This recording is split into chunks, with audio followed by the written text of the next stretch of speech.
Thailand के युवराज महा वाजिरालोंगकॉर्न अब युवराज नहीं बल्कि देश के राजा बन गए हैं। महा ने देश की संसद से उस निमंत्रण को स्वीकार कर लिया है जिसमें उनके राजा बनने का प्रस्ताव है।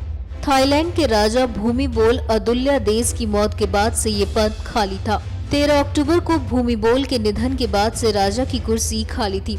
अब युवराज वाजिरालोंगकॉर्न को राजा वाजिरालोंगकॉर्न के नाम से जाना जाएगा।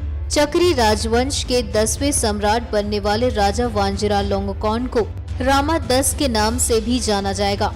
टेलीविजन पर टेलीकास्ट हुए बयान में राजा वाजिरालोंगकॉर्न ने कहा कि मैं थाई लोगों की भलाई के लिए संसद के प्रस्ताव को स्वीकार करता हूं। थाईलैंड के राजा प्रधानमंत्री जनरल प्रयूत चान ओचा ने ऐलान किया कि नए राजा ने शालीनता पूर्वक गद्दी स्वीकार कर ली है। उन्होंने कहा कि नए राजा का राज्याभिषेक अगले साल उनके पिता के अंतिम संस्कार के बाद उनकी इच्छा अनुसार होगा।